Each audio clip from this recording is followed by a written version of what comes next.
Margaret, George. Do you want me to start the welcome now? Yes, please. Okay. Thank you to each and everyone who is present here today to witness what is taking place. We are on the territory of the First Nations of this area, which is a very great, large area. Welcome to my family from the different First Nations community, and welcome for everyone who is attending. Oh, here we are. Oh, I think you're just. All right, I got it back up.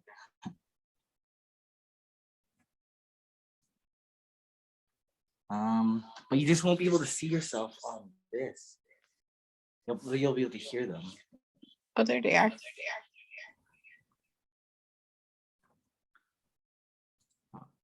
Got it back up on this.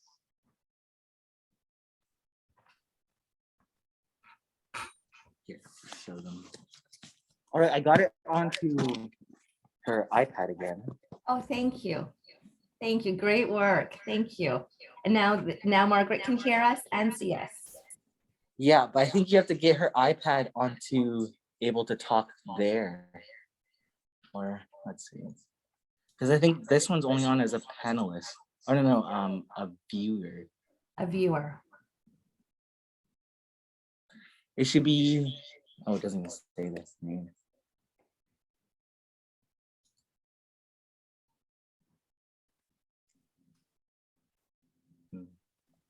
So Margaret's on 2 devices and the iPad is on the attendee list. We got to That's find her and promote her. That's Yeah. right. Len is doing that piece right now. I can see her eyes going back and forth on the screen. And that's probably why, Lucy, you're also hearing an echo right now because of the 2 devices. So yeah, we're just trying to sort out this wonderful technology. Sorry, is it as Margaret George also on the iPad, because I don't see her on that. As I just sent a message to hosts and panelists saying this. Oh, Yes. Oh, okay, okay, I see it. Okay. ISC Elder.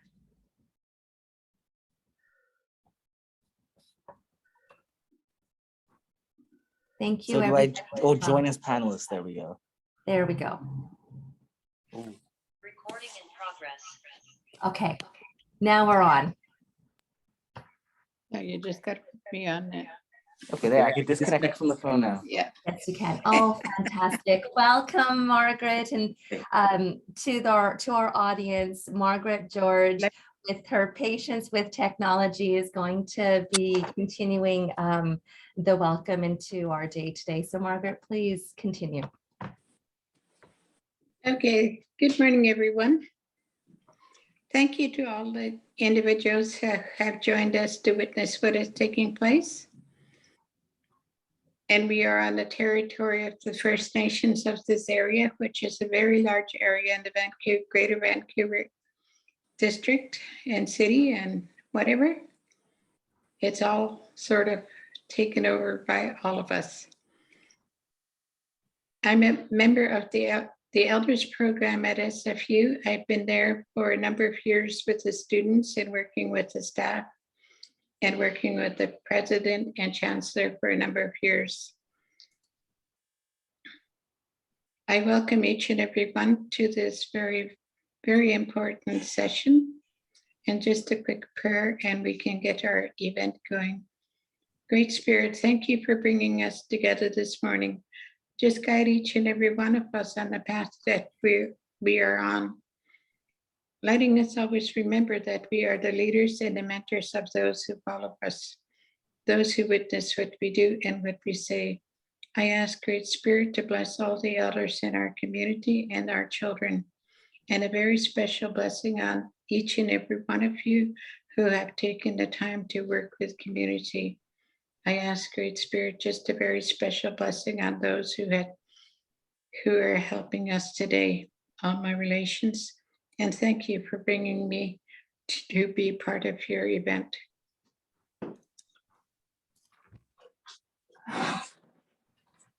Thank you for starting off our morning, Margaret.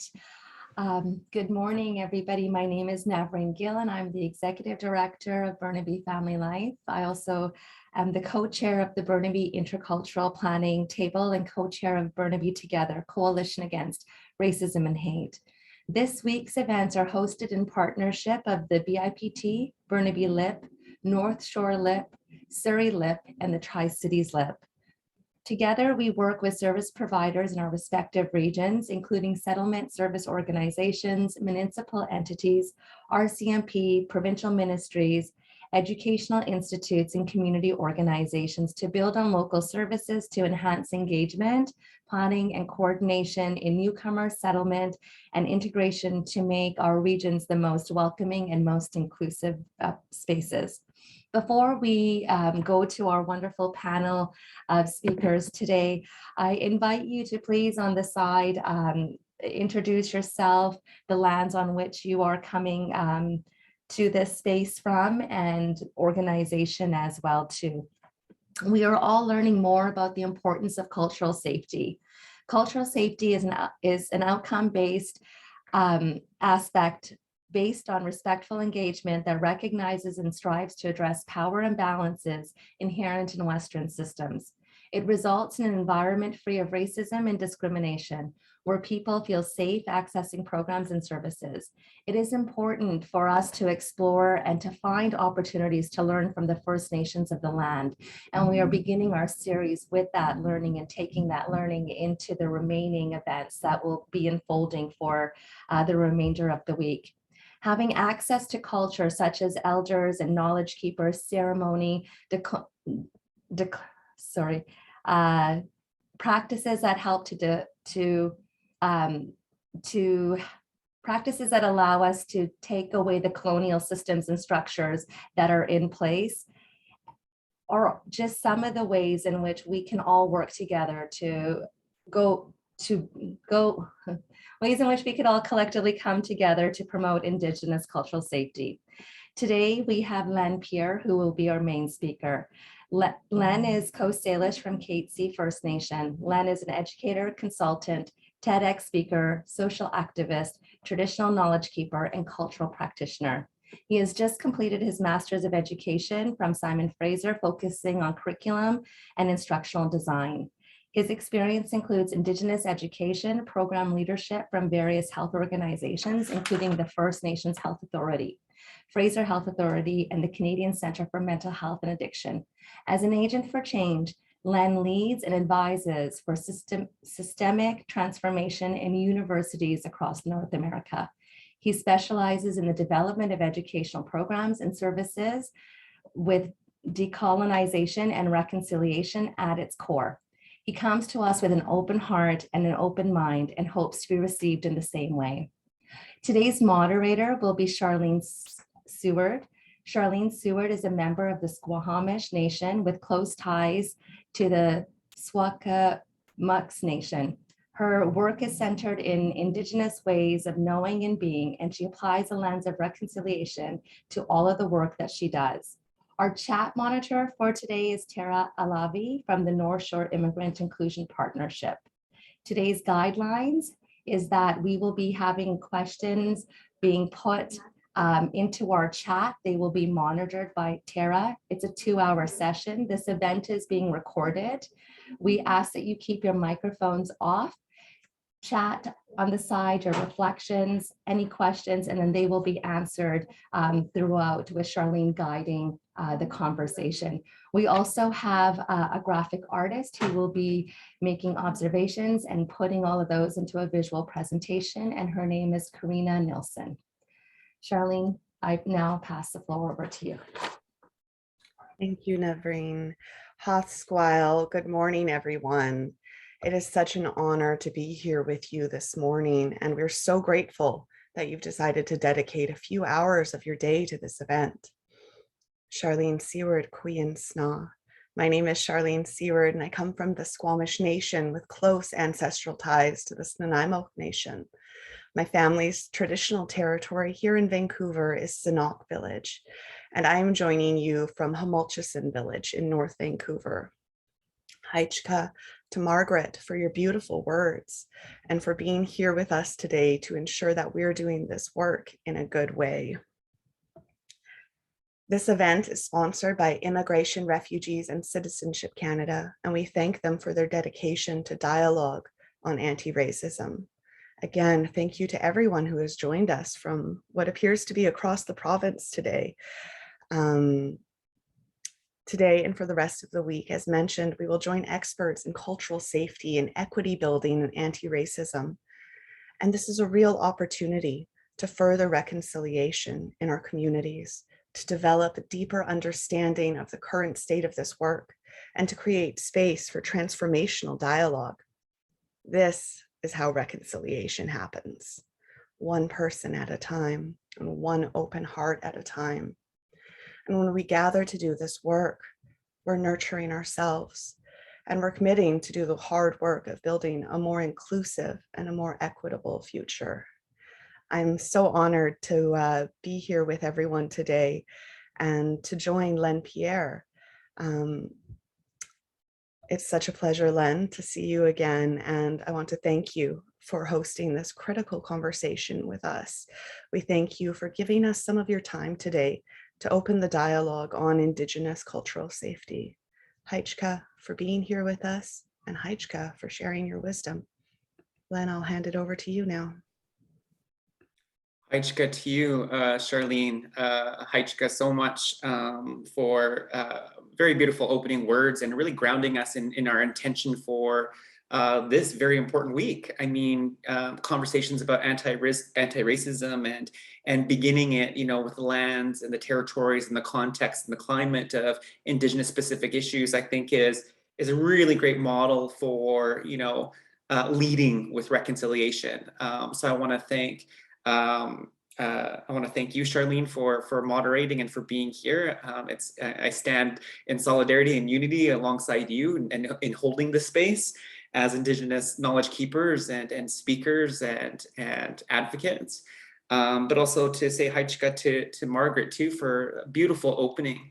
Thank you for taking care of us in this space, and it's always a little bit of medicine to start us off a Monday morning after daylight savings time with some beautiful prayers and just grounding in this good work moving forward.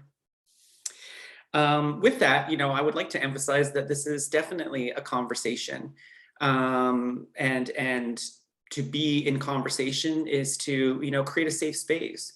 And I would like to honor and recognize that this is a safe space. If we look back to, the last year and a half that we have had as Indigenous peoples in the colonial context of Canada, there are a lot of things that we can talk about. There's the In Plain Sight report that was released, just over a year ago, which provided evidence, hardcore evidence at how much systemic racism is embedded into the BC healthcare system. And that's not just the BC healthcare system. We know that's the healthcare system across Canada, and not just the healthcare system. We know that's in the justice system, in the social services system, and in the education system as well. If we look back to almost a year ago, in May 2021, there was the finding of 215 children in massive unmarked graves at the Kamloops Indian Residential Schools, which used to be one of the largest Indian residential schools for a time. And that sparked a lot of collective trauma, right? For a lot of our fellow citizens who had no idea what residential schools even were, that they existed in this country. When that made the news and the headlines, a lot of Canadian citizens were like, what do you mean there was such thing as residential schools? What do you mean children lost their lives in these quote unquote schools, right? And it's like, oh yeah, no, children lost their lives, right? In fact, and I don't know if anybody's following the latest numbers, it started with 215, but this is what the news does not report on, right? The latest numbers. To date, as of February 2022, in less than 1 year, we have found and recovered over 9,000 Indigenous children in massive unmarked graves across North America in these residential schools. 9,000. That's a hard number to conceptualize, especially for those of us who are parents, caregivers, grandparents, aunties and uncles, right? there's a lot to unpack and there's a lot to unwind with that, those kind of drastic numbers. If we look back to September of this last year, September 2021, was their very first inaugural National Truth and Reconciliation Day in Canada. And so what does that mean for the context and the climate in which we're having this discussion? I think that all of these things, the In Plain Sight report, 215, 9,000, the National Truth and Reconciliation Day, we have this day we're in this state of transition and transformation in this country. I think the finding of 215 was kind of like this metaphor or this symbol of the unpacking of a truth that Canada has been missing out on for far too many years, right? A truth that we know all too well. We live, eat, and breathe this truth. But sadly, when it comes to Indigenous and non-Indigenous relations, we've never had the opportunity to share our story with you. We never had an opportunity to be invited to webinars and platforms to share our story, to share our truths, as hard as they are. And right there from the very beginning, I want to be transparent with you. Our conversations are going to go there today. Our conversations are going to go there this morning. And I want you to prepare yourself for, we're going to have some hard conversations. And the principle there is that we do need to talk about the truth before we get to the reconciliation. If we do not talk about the truth, you won't have all the necessary information to make informed decisions. And I always say transparency is like my corporate superpower. I just can't shut it up. My mom always says I'm too mean to lie. So, and part of truth and reconciliation is that we need to be transparent with ourselves, what we're learning, where our learning journey currently is. And so for me, my job is to equip you with information, as hard as it might be, as uncomfortable as it may be at some times. And so if you find throughout our time here this morning, you might be sitting in a little bit of discomfort, I want to say that that's okay. We are going to talk about racism. We're going to talk about power and privilege. We're going to talk about colonialism. We're going to talk about discrimination and prejudice and institutional oppression. Those are touchy subjects, right? But I think that's the essence and the beauty of why you would probably click on the registration button for a conversation on anti-racism throughout this week, right? So I think that you come here with an open mind and an open heart as well, and wanting to be here. And so I want to just pause for a moment and say thank you so much for being here. Your presence here matters. Your participation here matters. And if we were gathered together in circle, in person, we would be sitting in a circle, or we'd be standing in a circle. And the powerful teachings that we have in our culture is that when we sit in circle, it's like our equality, right? We might have different color hair or different color skin or coming from a different generation. But if you cut us open and bleed, we're all going to bleed the same color. And that's to remind us that we are all related. We all come from the human race, but we're not all treated as one in this country, in this colonial country, are we? So if you find yourself sitting in a little bit of discomfort, our elders always remind us that's okay. If you're uncomfortable, good. It means you are learning. And I don't know if there's any Brene Brown fans in the webinar here, but there are a lot of incredible teachings behind sitting in our vulnerability, right? Definitely a necessary part of this work is to be vulnerable with ourselves and unsettle ourselves for reconciliation. So if you're sitting in your vulnerability, understand that that's the magical zone that we all want to be in. We want to be in this vulnerable place because through our vulnerability, we can be real and authentic with one another and lean into this conversation just a little bit longer and a little bit more to exchange some really good information with the purposes of respect and kindness and reciprocity, to act together in solidarity and unity amongst other targeted and marginalized communities in this country. So I come here with the spirit of unity. I come here with the spirit of solidarity. And I promise you, it's not all doom and gloom when we talk about Indigenous cultural safety and humility. Definitely it would be a disservice if I didn't talk to you about why cultural safety is a thing, and we need to talk about colonialism 101. But my promise to you is while our journey will get bumpy and we might be finding ourselves in a little bit of discomfort this morning, my promise to you is I will never leave you there. I would not be a good cultural safety consultant if I did not make you feel safe in this space and throughout our time here together. My promise to you is to end this talk on conversations that are hopeful and inspiring and motivating, where we all feel like we can roll up our sleeves and kind of get into the work moving forward. So that's the spirit and the energy and the intention that I have for holding the space. I have brought a brief PowerPoint. Actually, it's not brief. I lied. I'm transparent. I can't turn it up. I have brought a PowerPoint presentation for you that I will share with you to kind of just be really a guide for our conversation here together today. Let's first talk about why we're here, why Indigenous cultural safety, why reconciliation, because let's be honest, we need to be very comfortable with being Indigenous specific for reconciliation and for Indigenous cultural safety. And I'll talk about why that is. And then the second part of the conversation will be about what we can do about it, how we can embed Indigenous cultural safety and humility into our work moving forward. And I promise I'll zip it at some point, and then we will answer any questions that kind of come up for you. Now, to make this a real conversation, I invite you to not just this be your safe space, but it's also your brave space. You have to call deep on your courage to ask questions as it relates to reconciliation, decolonization, and Indigenous cultural safety and humility. My job as a speaker is to put you into the driver's seat for this conversation and invite you to lean in and participate with your good questions. There's no such thing as a silly question. You know, if you think back to, how many opportunities you've had to engage in this learning topic, you were really lucky if you got some. But Canada hasn't given us everything that we need to have nuanced and informed conversations about this. So you just so happen to have multiple experts in the room on cultural safety and reconciliation.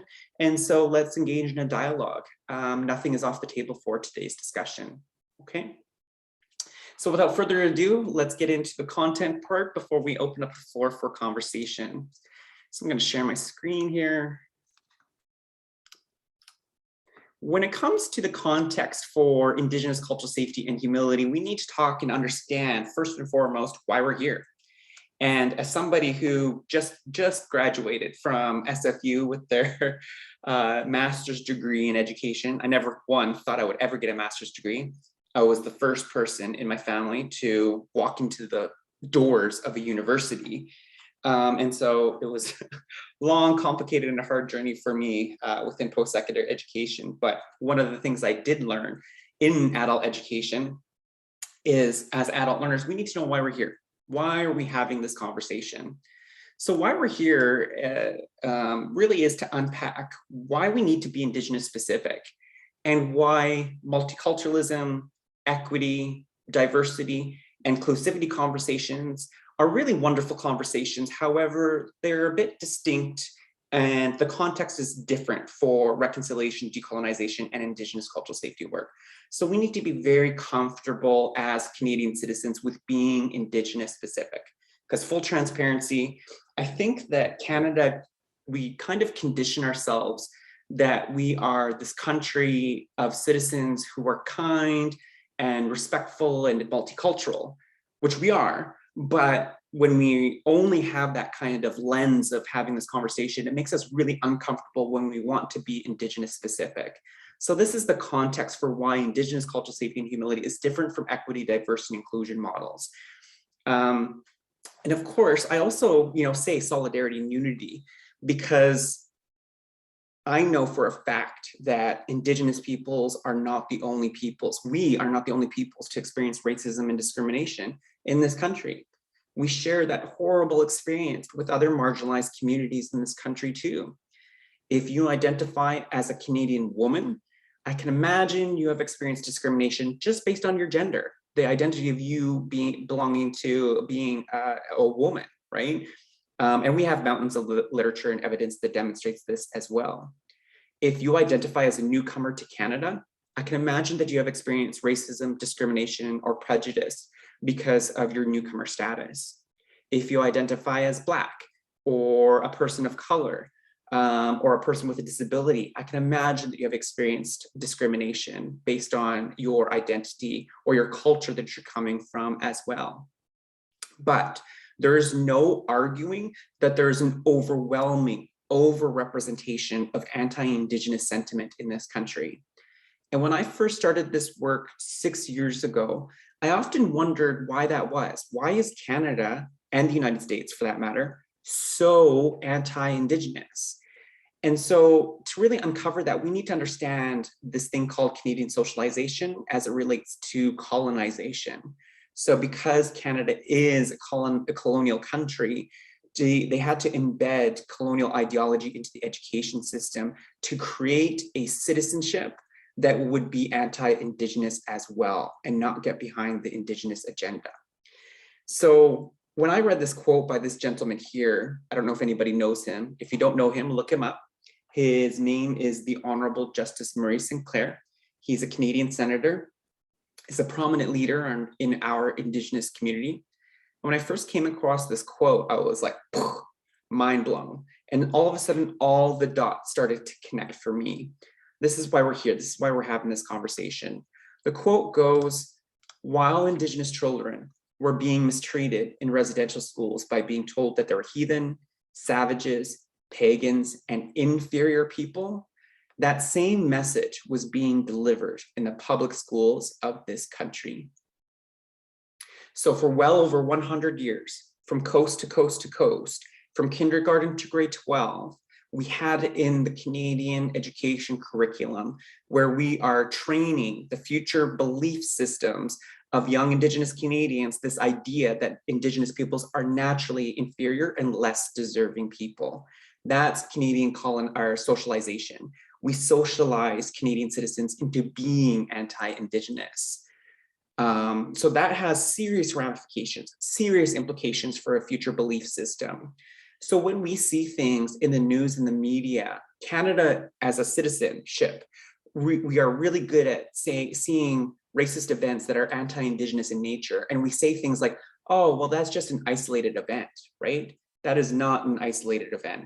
When Joyce Ekwon, who was a young Quebec Indigenous woman, dies in a Quebec hospital, going live over her Facebook channel, documenting racist treatment by nurses, so much so that those nurses went over the PA system and told her that she deserved the pain and she was stupid and was only good for one thing, which was sex, right? When that's documented over live media and Canada says that's an isolated event, that is not an isolated event. It is a manifestation of Canadian socialization.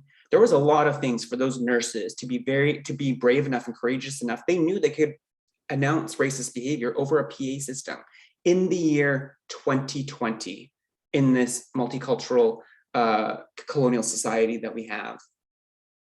When we have, also in the year 2020, I don't know if any of you heard of the story of the elderly gentleman and his granddaughter who were arrested in broad daylight at the Bank of Montreal in downtown Vancouver. The reason they were arrested is they presented a status card, which is legit government photo ID. But because that person never recognized the Indian status card as formal government ID, thought it was fraudulent ID, called the cops, and the cops arrested them in broad daylight for not even breaking the law, right? That is not an isolated event. That is a reflection and a manifestation of socialization. When we have Colton Bushi, who was gunned down in the prairie provinces and his murderer goes away scot-free, not an isolated event. Socialization 101. When we have, do you all remember the Lobster Wars? Oh my gosh, the summer Lobster Wars. I think that one was 2019. On the East Coast, the non-Indigenous fishermen burned down the fishing sheds of the Indigenous fishermen community out of a fear that the Indigenous people were catching all the fish, which is super violent, right? It's outright violence. And so that is not an isolated event. It's a manifestation of what I call Canadian socialization. We socialize this into Canada. So as daunting as this sounds, this is how deep the rabbit hole goes. And this is how much work we have to do. This is why reconciliation is a thing. I don't know if any of you found yourself wondering why reconciliation is a thing in Canada. It's because of Canadian socialization. A lot of people think it's about the residential schools. The residential schools is just a chapter of reconciliation. What we're really trying to undo through the reconciliation calls to action, the United Nations Declaration on the Rights of Indigenous Peoples, and the In Plain Sight report, it's all about systemic change, right? That's what we're really talking about, is systemic change. Our systems in society need to change to remedy this relationship with Indigenous peoples. So within that, it's as daunting as it sounds, you know, there's some work that we have to do, but there's also a lot of work that has been done thanks to, you know, Indigenous people who have been on the front lines leading this change, like Justice Murray Sinclair and people and elders and ancestors that have come before him, right? But what has changed is the tide has changed. We see the rest of Canada and the rest of society, organizations, legislation now embedding this reconciliation as a remedy to kind of counteract a lot of this work. So, you know, Justice Murray Sinclair also has another quote that I like to use.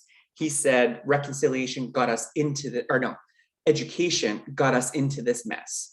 Education will get us out of this mess. So that's why I love the fact that we can come together over a webinar in solidarity and unity to talk about racism and start it on, you know, Canadian socialization and Indigenous cultural safety and humility moving forward.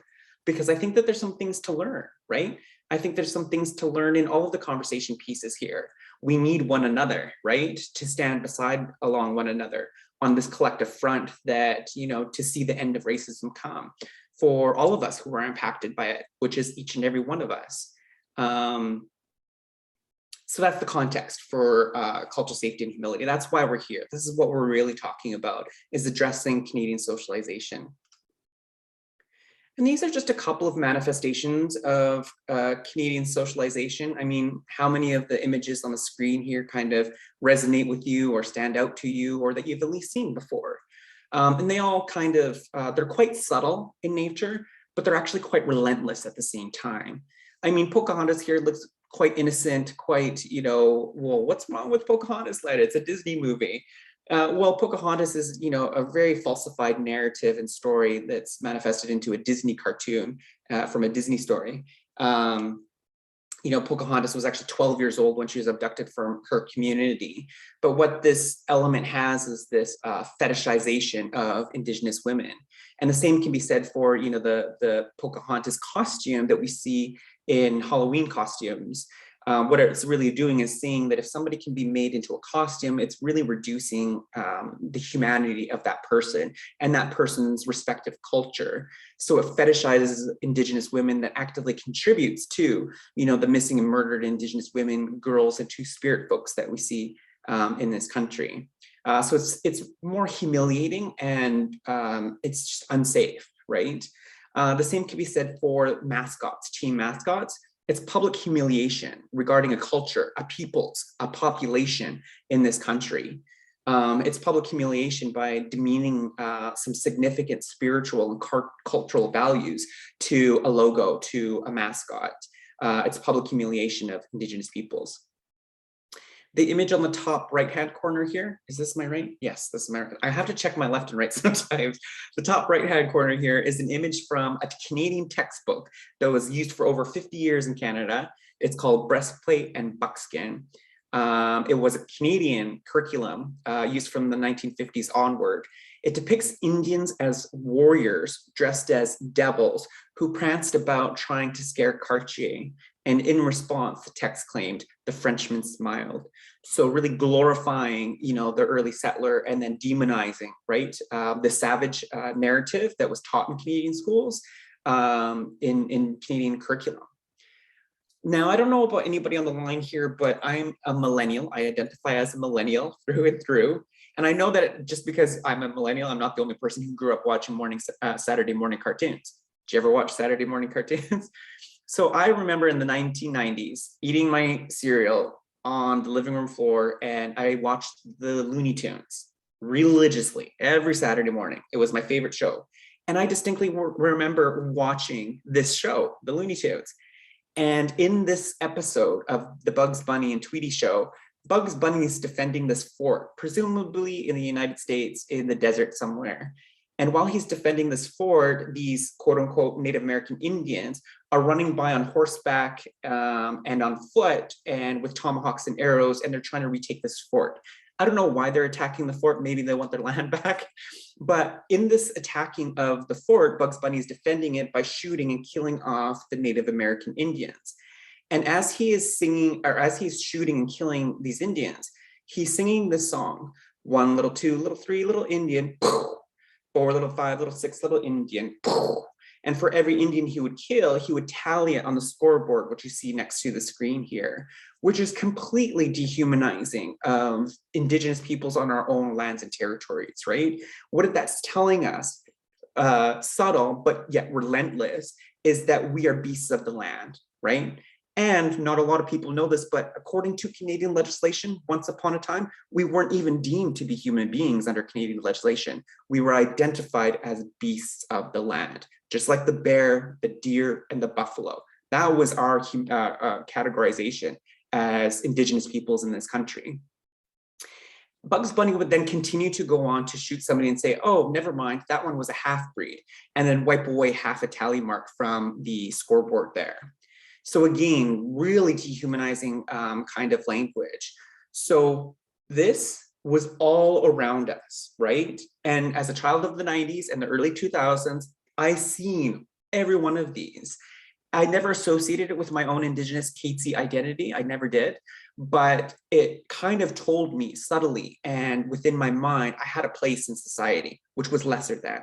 Right? When we're constantly absorbing this through media, television, sports, movies, it's subtle and we're absorbing this all the time.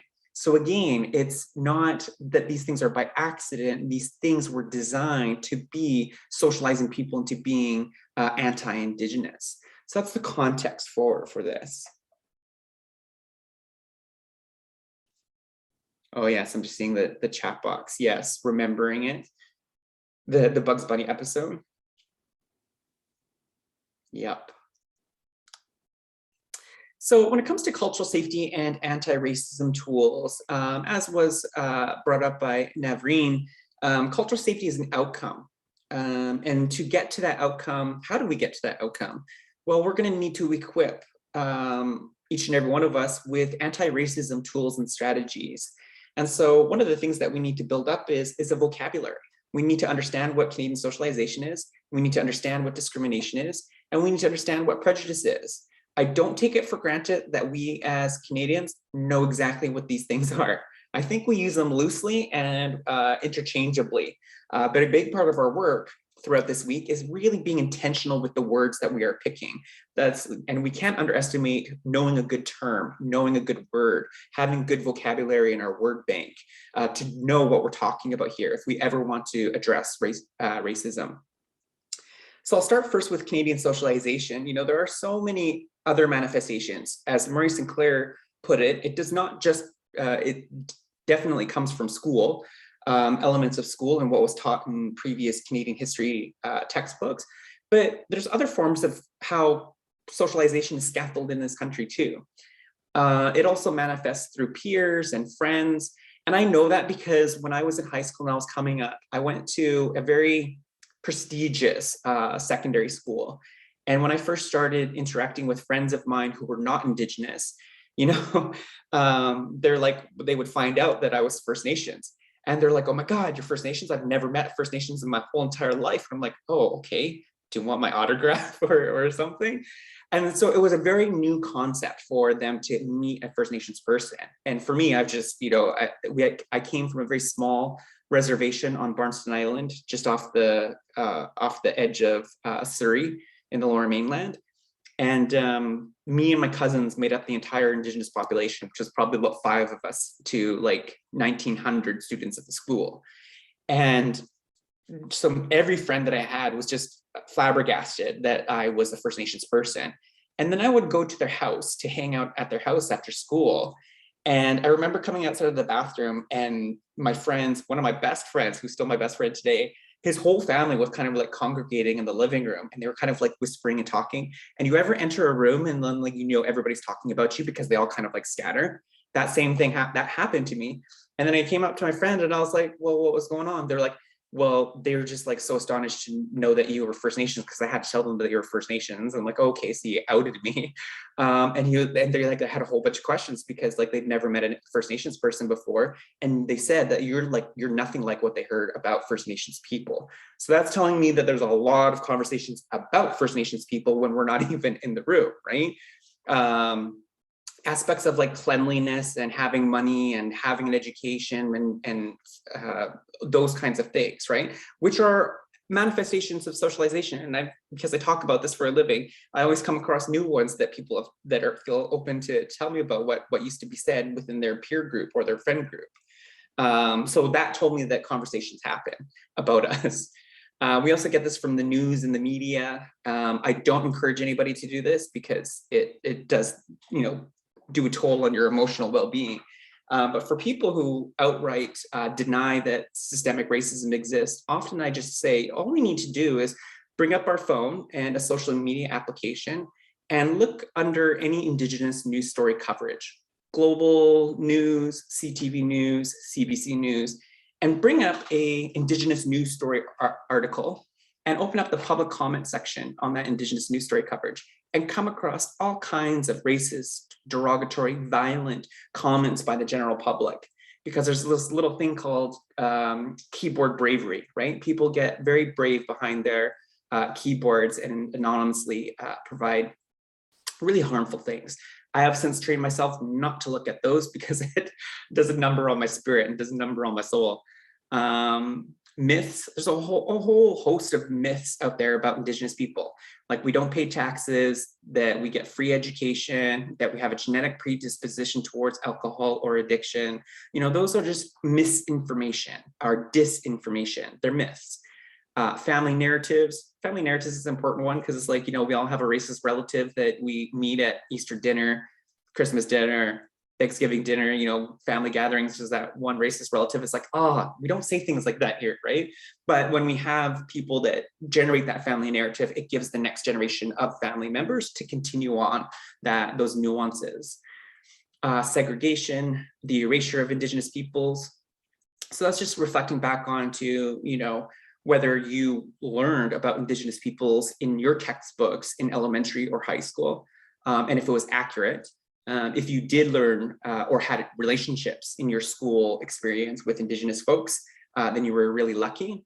But the vast majority of us have had zero exposure in elementary and secondary school and post-secondary too. And that's, again, because Canada did not want its citizenship to be informed. And newcomers to Canada, when they hear this conversation, but like they don't teach us a thing about Indigenous peoples or cultures or histories when we come to this country. I once did a cultural safety training, I think it was almost a year ago, with some professionals who work in community and family services.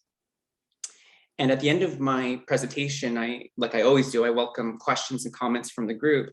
And one of the participants, she stood up and she was like, Len, thank you so much for your presentation. I came to this country 2 years ago, fleeing my own home country, fleeing state violence. And when I got here, I knew nothing, and they didn't teach us anything about Indigenous peoples in this country. And I thought I was coming to, a beautiful, glorified, free country, and not knowing about the state violence that you and your people have continued to endure. I will never look at Indigenous peoples the same way again. Thank you. That changed the way I look at that. That was a pivotal moment in my career, because it was like the hurt and the humanity in me sees the hurt and the humanity in you. And we connected through solidarity by having that shared relationship on state violence against your country, right? Because we associate state violence with what?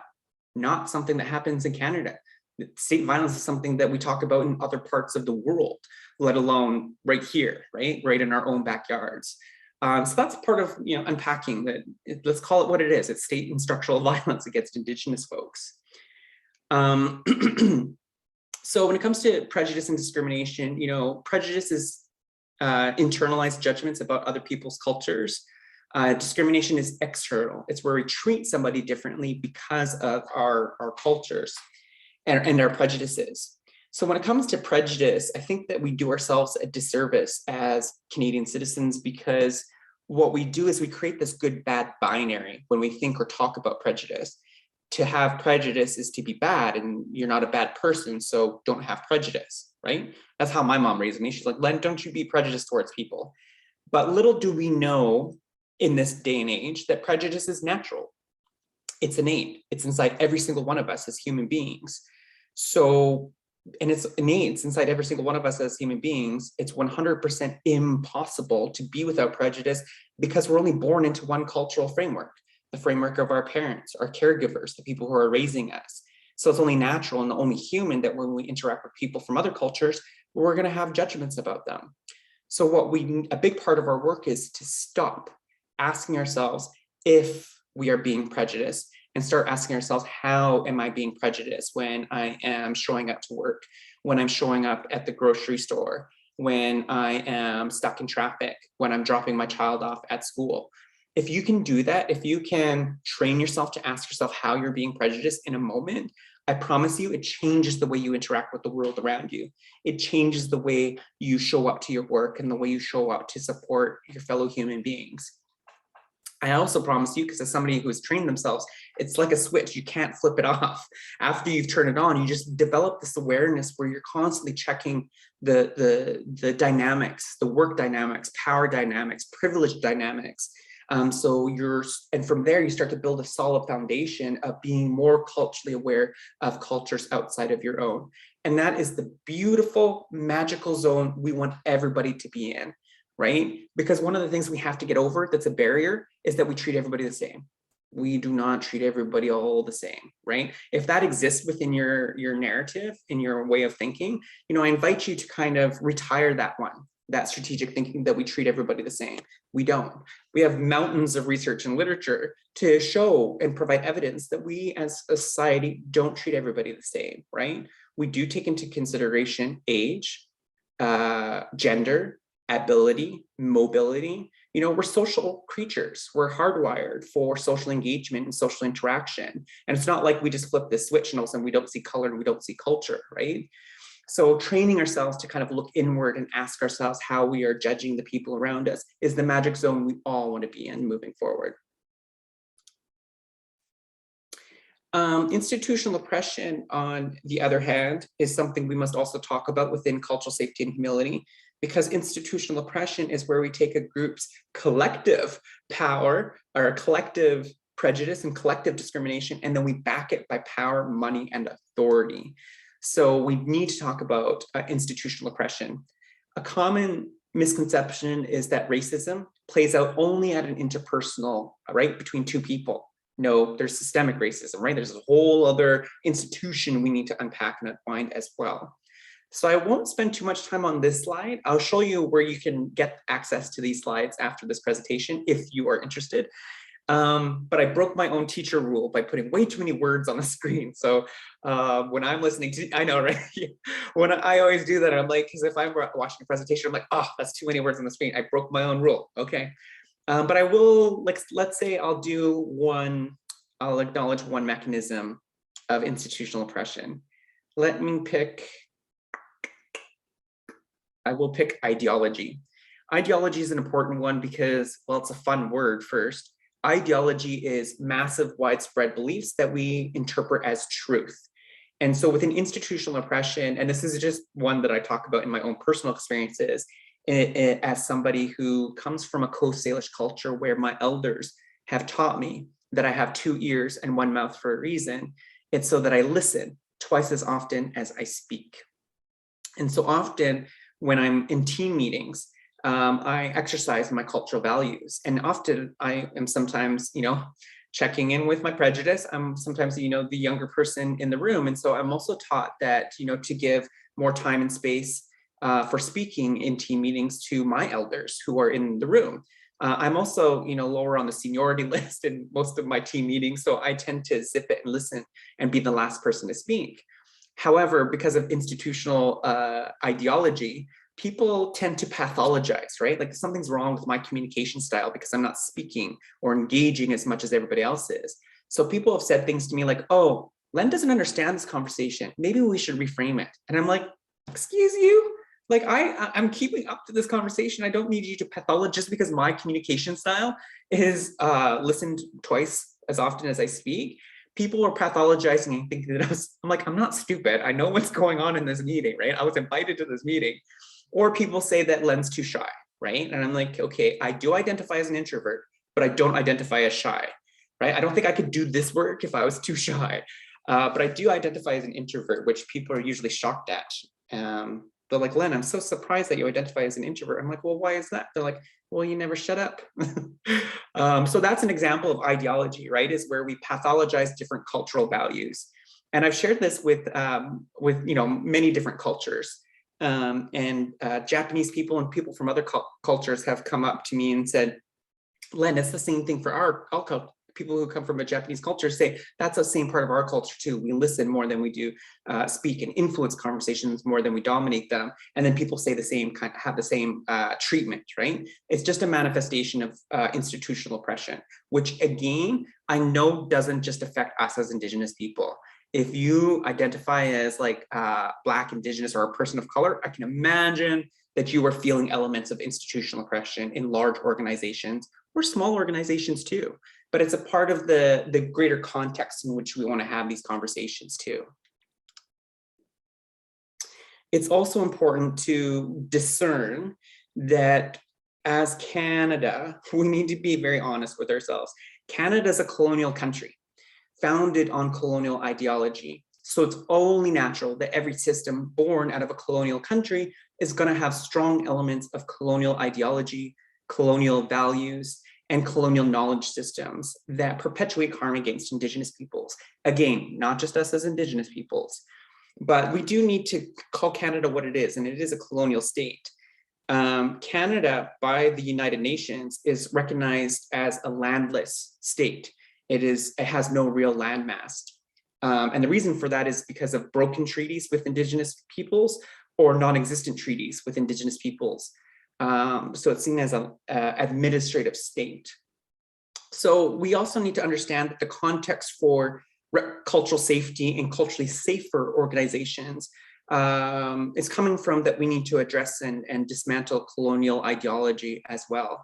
And this is where we can ally and have each other's sides when we do anti-racism work together, because a lot of racism, systemic racism, is built in the colonial institution too. You know, I come here with solidarity and unity because I mean it. These systems here only are built to only serve and reflect a very small portion of the population. For those of us impacted by racism and discrimination and prejudice, we know that these systems aren't necessarily designed with us in mind. So when we decolonize the institution, we all benefit from equity, diversity, inclusivity, reconciliation, and Indigenous culturally safer practices as well. So I chose these 4 systems to kind of zero in on, because these are mostly the systems we interact with as Indigenous peoples: the healthcare system, the education system, the justice system, and the social services system. So to really get a sense of what is being scaffolded here, we do need to read between the lines just a little bit. And when we read between the lines, we're going to see that there are aspects of capitalism. And when I say capitalism, it's not that I'm anti-capitalism, but capitalism has been weaponized against Indigenous peoples in this country for a very long time. Trillions upon trillions of dollars over decades and generations since Indigenous land theft have been exploited from Indigenous lands and territories, with not a single penny going towards Indigenous peoples. And then we wonder why Indigenous peoples are represented in the poorest postal codes in this country. There's a reason why there's not even clean drinking water on many reservations in Canada today. It's because the weaponization of capitalism against Indigenous folks. An example of that is the government who purchased a pipeline for $5 billion to see that pipeline go through First Nations traditional territories, to continue to engage in greenhouse producing oils. And then, you know, I can only imagine, I don't know what $5 billion is today, but it sounds like a lot. And I can't imagine how much it would cost to develop a new kind of pipeline. Let's say a clean drinking water pipeline to get to First Nations communities. I don't know if we could purchase that with $5 billion, but that's what I would have done if I was the Prime Minister. Disease, and when I say disease, I don't mean just any disease that human beings can kind of come across. What I mean by disease are diseases that are only experienced by marginalized and targeted communities in Canada. You know, the whole population doesn't experience poverty the same. We don't all experience the spread of hepatitis C or HIV or obesity or lives lost in the toxic drug crisis. Those are typically, you know, people living in poverty and people of color who are at the forefront of those aspects of disease. That's what I mean by disease in colonial ideology.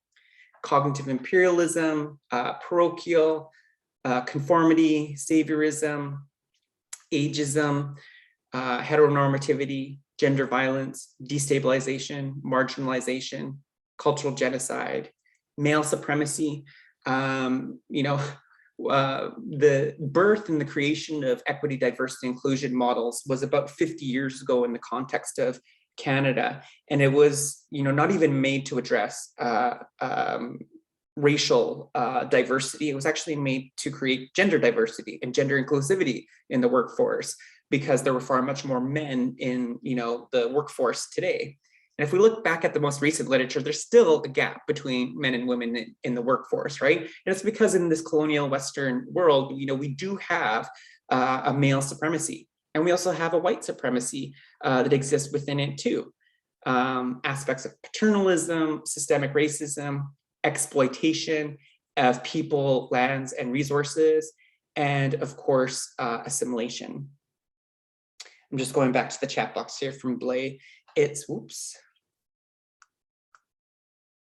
It's okay to be against capitalism. It is the worst. Yes, thank you, Blay. Although that one I'd be very cognizant of when Indigenous people are trying to catch up to get themselves out of poverty.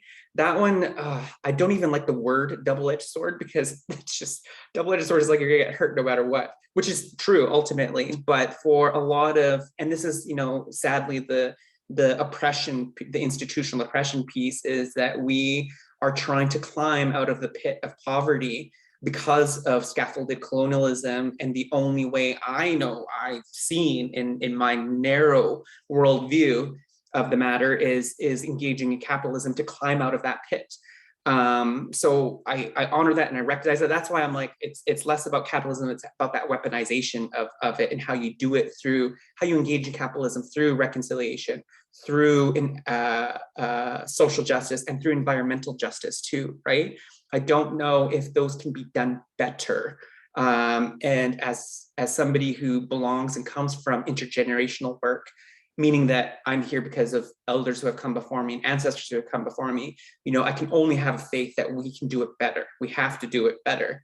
But I totally agree. It's okay to be against capitalism because of how much harm has occurred because of it. Capitalism is the economic driver of colonialism. Absolutely, definitely. Shame in Canada. Thank you. I'm appreciating the comments and the conversations happening in the chat box. It's not distracting to me. It's showing me that you're engaging and you're leaning in. So please keep them coming.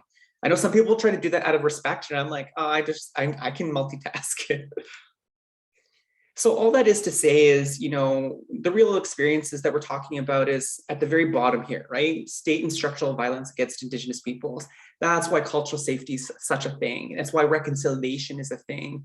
So when we engage in good culturally safer practices, when we engage in reconciliation work, we're standing and working in unity and solidarity with Indigenous folks to dismantle this. Right? This is not just about the residential schools. This is about a systems redesign that we're kind of up against.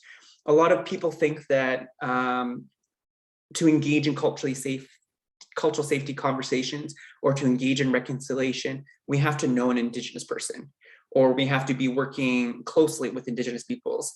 But really what we're talking about is every Canadian citizen being in that good zone, that good place of being like, no, this isn't about working with Indigenous folks who are, in proximity to me. This is about a systemic redesign that we need to have a more just system, a more just society for everybody. But of course, remedying, reconciling, and healing from ongoing colonialism that is still alive and well today, because it's not just a thing of the past as well. So all of the things that are represented here are just that these are laws, right? The 60 scoop, it was a law to remove our children. Land theft, it was law, it was legislation. The Civilization Act, the Electoral Franchise Act, the Indian Act, the Bill of Rights, these are all legislations that were anti-Indigenous because of colonial country. So we're talking about state and structural violence, and that's what we're trying to dismantle moving forward. So now that's kind of like the why. That's why we're here. We're going to switch gears here a little bit and start talking more about how this manifests in today's day and age. So now we're going to talk about where to locate racism, and then we'll end and switch gears and go into cultural safety and how we can dismantle racism moving forward and hardwire cultural safety into our professional practice, our personal lives, and in our organizations and teams moving forward. So locating racism isn't as easy as we think it might be. Racism manifests on multiple levels, but these tend to be the three that we find as a result of the In Plain Sight report. Interpersonally, meaning between individuals, that looks like a racist person making a racist comment towards another person. Institutional racism, which looks like your organizational policies, practices, and workplace culture. And an example of that would be where all leaders of an organization are from one dominant racial group. So when it comes to addressing and dismantling institutional racism, what we want to do is embed anti-racism strategies into our policies, into our practices, in our workplace culture. Systemic racism is kind of like what we do as a society. So that looks like societal norms, public policy, media, and public discourse. An example of anti-Indigenous systemic racism are Indigenous people are overrepresented in poverty and incarceration. So again, how do we address that? Is we build anti-racism strategies into public policy, media, and public discourse, which I think we're all kind of doing, right? I think that looking back at the last 2 years of a global pandemic and just the profound amount of anti-Asian racism, anti-Black racism, and marches and demonstrations and campaigns that have kind of surfaced, I think Will Smith said it best. Will Smith said, racism isn't happening more often. It's just being captured more by, it's just being recorded more by our media tools, right? Our phones, it's just easier to capture. And so I think that, in that light, our time for unity, our time for solidarity, whether you're Black, person of color, Asian, or Indigenous, I think that now is the time where we kind of have this, come together in solidarity and say, yeah, enough is enough. Let's talk about this, right? And that's what I offer to each and every one of you, is everything that I'm sharing is for greater awareness, the Indigenous context for cultural safety. And I always looking to lean into more racism, anti-racism strategies and stories and contexts and awareness levels too, because I look at it as a practice, not perfection. And we need each other moving forward. There is a pathway to harm. And one of the things that I do like to say that the root of the harm is coming from what I call colonial ideology. An example of that is, and I don't know if anybody's heard this before, but there's a common saying where people say Indigenous peoples just need to get over it, right? If you ever hear that in your conversations in society or your family group or your friend group or your work group, when people say things, Indigenous people just need to get over it, what they're really saying is that Indigenous peoples should surrender their human rights for the comfort of non-Indigenous peoples in this country. And we would never ask that of another human being, would we? We would never ask somebody to surrender their human rights. But when people say, Indigenous peoples just need to get over it, that's what they're really saying, is that we just need to give up our basic human rights. But I think it comes from lack of context. It comes from lack of history. It comes from lack of awareness. So that's a big part of our work moving forward.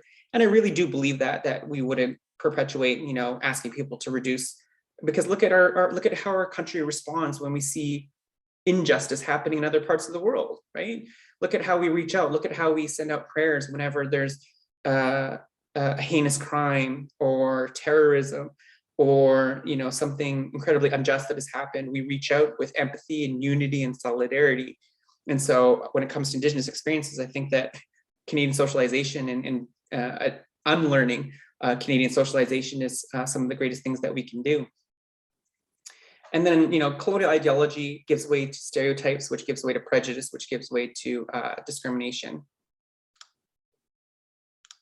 That one was just specific to healthcare, so I'm not going to spend time on that slide in case some people are like, whoa, what was that? Because I know that some people really like to get every single slide, but that one was very specific to healthcare, so I apologize, I didn't hide that one before I presented it. Okay, so let's talk about what cultural safety is and what it is not, because there are some things that people tell me and they're like, well, this is cultural safety. And I'm like, no, it's not. Because we need to be very intentional with the spirit and essence of what cultural safety is to move forward. So cultural safety by definition is an outcome based on respectful engagement and recognizes and strives to address power imbalances inherent in Western systems. It results in an environment free of racism and discrimination where people feel safe when receiving services. I always say cultural safety is a journey, not a destination. It's a practice, not perfection. And that's a hard pill for us to swallow, for us working professionals or moms and dads and caregivers or leaders, bosses. We're driven by our sense of perfection. But I'll just be transparent with you. Cultural safety and reconciliation work is not going to be perfect. The road is going to be bumpy, the waters are going to get choppy, and every now and then you're going to make a mistake. And I make mistakes all the time. And here's a strategy that I will leave with this group is, please know that in our culture of, in our Indigenous culture, correction is a sign of respect. That if somebody corrects you, it means that they care about you. If they didn't care about you, they would let you go back out into the world and make the same mistake a million times over.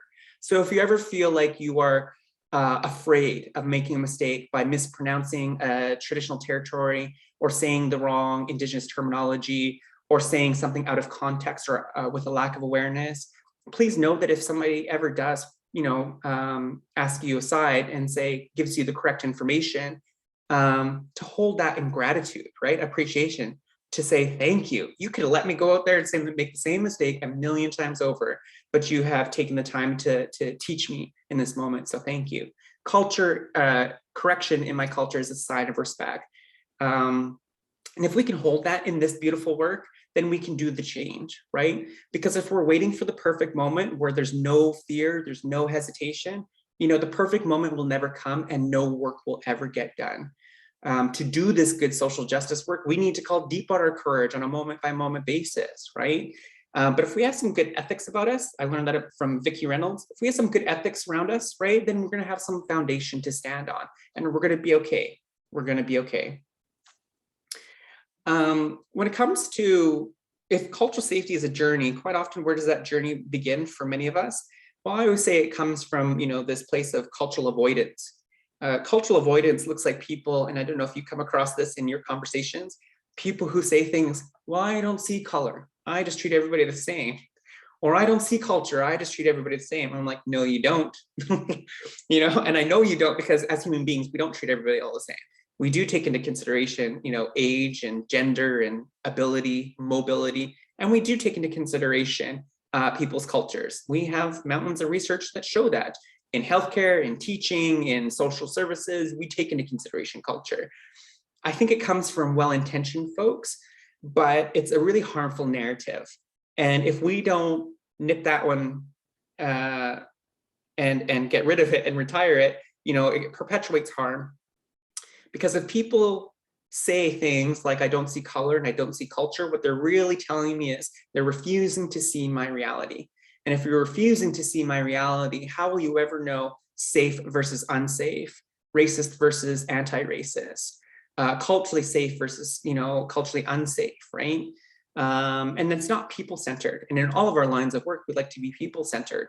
So we need to progress beyond this idea that we are treat everybody the same, into this place of cultural awareness. And cultural awareness is, learning about other people's cultures outside of our own. It's one of my favorite things, is to expose myself and to immerse myself in other cultures around me. As an Indigenous person who is cultural practitioner, I've traveled this entire province in the last 6 years. There's 203 First Nations communities in the province of British Columbia, and I've been to about 125 of them over the last 6 years. And as First Nations peoples, we pride ourselves in our distinction and how different we are from one another. So for myself as a cultural person to be immersed in Haida culture, in Haida Gwaii, and hear their language and see their songs and their dances, which is so different, but very much aligned and similar to mine and Katesy culture, is so beautiful. But I like to immerse myself in many cultures to build my own cultural awareness, to see the world in a different worldview. But real cultural awareness doesn't come from knowing language or festivals and foods.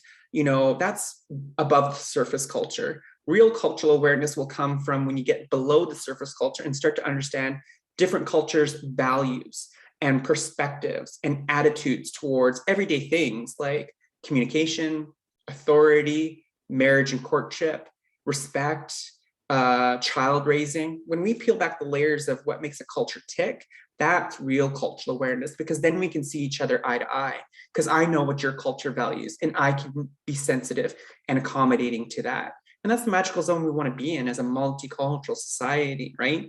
I've heard it by an RCMP, an Aboriginal RCMP officer. He says, we're not a multicultural society. He says, we're a society of many cultures, right? And I think that there's some element of truth to that because of how aware we are of the other cultures around us.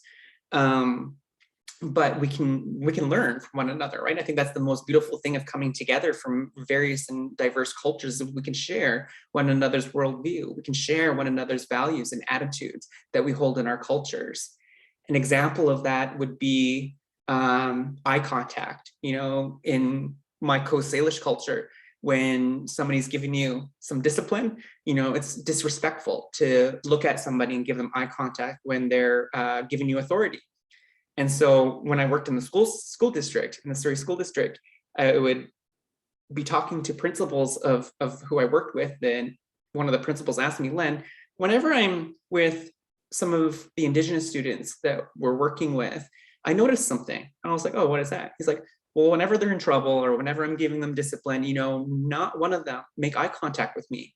And of course, in his cultural, Western culture, it was disrespectful to not make eye contact, right? And I'm like, oh, well, in our culture, it's actually disrespectful to make eye contact with you because it's like he's challenging you. And he's like, oh, I thought they were trying to be disrespectful to me. And I'm like, no, they're actually giving you respect, right? But that's just cultural alignment, right? When we're aware of the different cultural values we have and what we grow up in from each other's culture, that's where real cultural awareness comes from. Knowing the attitudes, values, and attributes of the things that scaffold your culture. From there, we progress into cultural sensitivity. Cultural sensitivity is great. People say things like, well, we need to be more culturally sensitive to the people we work with. I'm like, yeah, but we should already be doing that as a multicultural society, as a country of many cultures.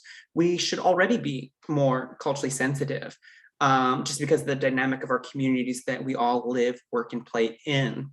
So I say cultural sensitivity is great. It might address your implicit biases or your prejudices, but it's internal, right? It might address what's going on in here, but this is not about being sensitive. This is about safety, and safety occurs by external. We need to change the way we're doing things. We need to change the way we're doing our work practices and our institutional practices. So that's why cultural safety is the standard. Cultural sensitivity, it's great.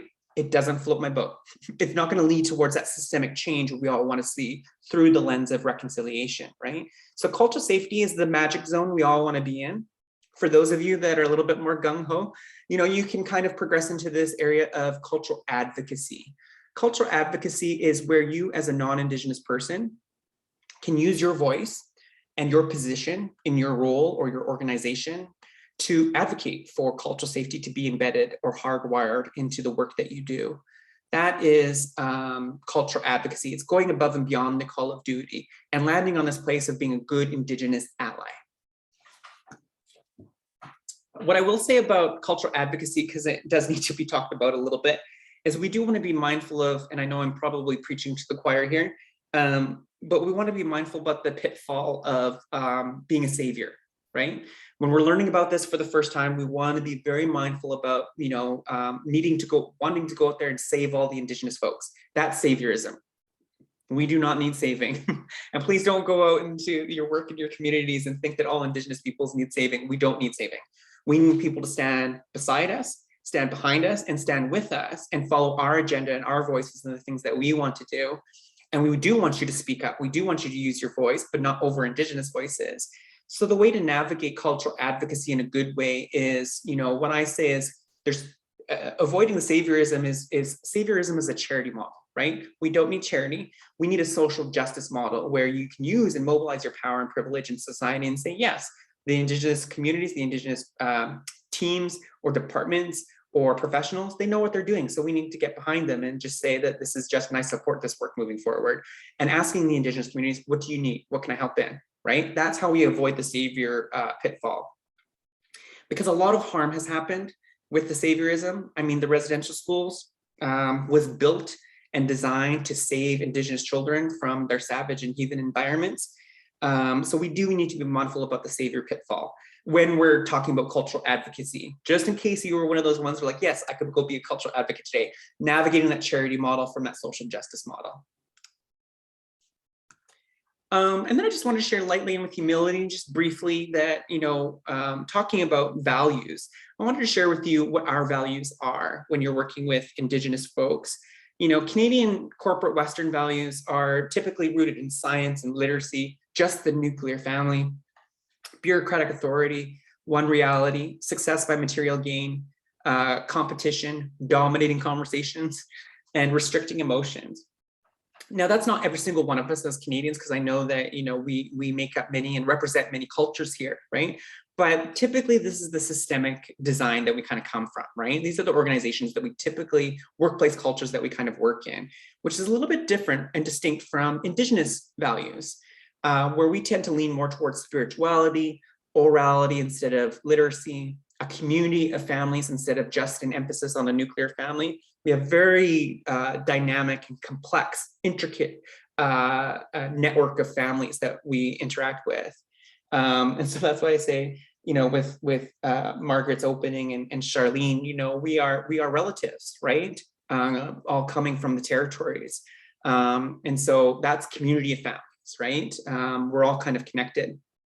Instead of bureaucratic authority, it's more like a relational authority. So it's not what your position in the hierarchy is, it's who do you know in my circle, in my sphere of relationships. That's relational authority. It's not what you know, it's who you know. Multiple realities, success by relationships, cooperation, and influencing conversations instead of dominating them. And in our circles, we tend to encourage emotions. And as somebody who talks about colonialism and racism and discrimination for a living, it's quite often when people shed some tears in my circles, and our elders say, thank you. If you ever shed a tear in circle, our elders say, thank you for bringing water to the sacred circle, because our tears are healing. And if you are learning this for the first time and you shed some tears, it's healing, right? It's healing. And it's showing your humanity that you care about this work. So we encourage emotions in our circles. We're typically in corporate systems, it's like, ugh, somebody's crying. We should take a break. We should get out of here, right? And the same thing for the teaching of vulnerability, right? As professionals in the work that we do, if we ever foresee a moment where we're going to feel a little bit vulnerable, we're like, ugh, let's avoid that. But we tend to sit in discomfort and sit in the vulnerability because it's one of our teachings to really value. And when it comes to working with Indigenous folks, this is one I wanted to offer as a nugget of wisdom that I've learned, because time is a commodity, time is something we all have.